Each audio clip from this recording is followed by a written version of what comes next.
So welcome again students, and today we are here for discussing our next chapter of geography. Earlier we have studied the first chapter of geography, and today we will discuss about chapter 2 of geography, that is physical features of India. Earlier we have studied about the size of India, the location of India, then we have studied the neighboring countries of India. Today we will discuss about the physical features of India. An introduction. We study today theory of plate tectonics, formation of Indian landmass, and about Gondwana land. So before starting the chapter, let's have a question. What kind of terrain do you live in? Terrain is an area of land when considering its natural features. So if we consider the natural features, an area of land is called the terrain. So what kind of terrain do you live in? These are types of terrain. Forests, you can see deserts, plains, oceans, islands, all are there. So these all are the terrain types. If you live in the plains, you are familiar with the vast stretches of plain land. So if you are living in the plain area, that means you must be familiar about the vast stretches of plain land. And if you live in hilly region, the rugged terrain with mountains and valleys, they are common features. So in the hilly areas, the rugged terrain with mountains and the valleys, they all are common.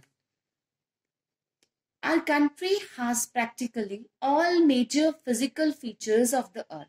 So what are the major physical features of the earth? Our India is also having all that features, and that is mountains, plains, deserts, plateaus and islands. These all are the major physical features of the earth.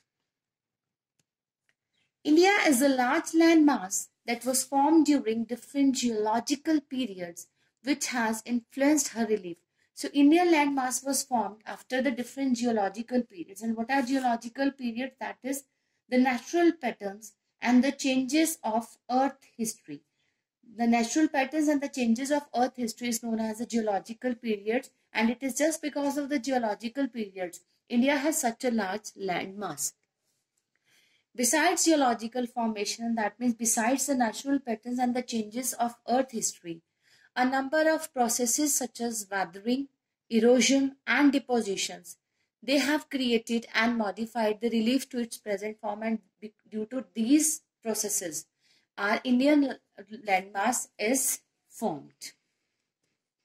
Earth scientists have attempted to explain the formation of physical features with the help of some theories based on certain evidences. So our earth scientists, they have tried to explain the formation of physical features with the help of some theories, and they have given the evidences also that the formation of physical features, they are based on some theories, and today we'll study about these theory and how with the help of these theory the physical features has formed.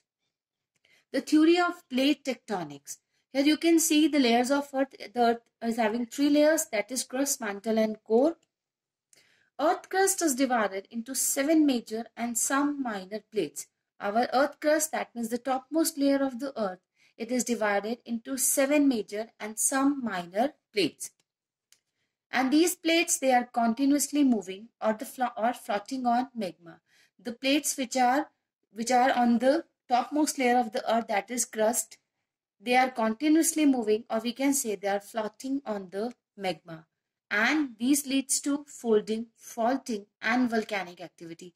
What is this folding, faulting and volcanic? We study in detail. Firstly, we study about the asthenosphere. What is a asthenosphere? Is the part of mantle that flows and moves the plates of the earth. You can see the place of asthenosphere and the mantle. So it's a part of the mantle that flows and moves the plate of the earth. That means the plate moves and flows just because of the asthenosphere. So we'll study about the plates. The classification of plate boundaries. There are the 3 classifications of the plate boundary, that is divergent, convergent and transform boundaries. We'll study one by one. Firstly, we'll study the converging boundary. The converging boundary, it occurs when 2 plates, they come towards each other. You can see the arrows, they are coming towards each other. So It occurs when two plates they come towards each other. And what happened when two plates or when the two things they come towards each other?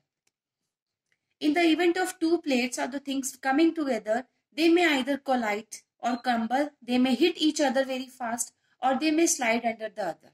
So, what happened when the two plates are coming towards each other? They may either hit or they may pass through each other or they may slide under the other. This is also known as the folding activity, and this boundary or the folding activity is responsible for the formation of mountains. Second is divergent boundary. What is this divergent boundary? We'll study about them. You can see the arrows, they are going apart. In the converging, the arrows, they are coming towards each other, and in this, the arrows, they are going apart. That means it occurs when two plates slide apart from each other. So this divergent boundary occurs when the two plates, they slide apart from each other. At zones of ocean to ocean rifting. Rifting means a gap, when a gap is there. Ocean to ocean rifting, when the ocean shifts there, a gap is maintained there. Divergent boundaries formed. Some boundaries were formed by the sea floor spreading. You can see in the picture the line is created here in between and the ocean is spreading. And this spreading allow the formation of new ocean basin. That means the old ocean to ocean rifting, they are spreading, and this spreading allows the new ocean basin to be formed. This is also known as the faulting activity, and this is responsible for the formation of rift valley. The rift valley, it's a linear or shaped lowland. That is a linear shaped lowland. You can see the line in between. You can see the two oceans are there and the lines are there. Here you can see a line is there. This is the rift valley, and this is known, a linear shape is there, and it is created between the two highlands, two lowlands, or between the two mountains. Third is transform boundary. You can see in this, the plates they are moving horizontally. It occurs when the plates they move horizontally. Transform faults occur across a spreading center.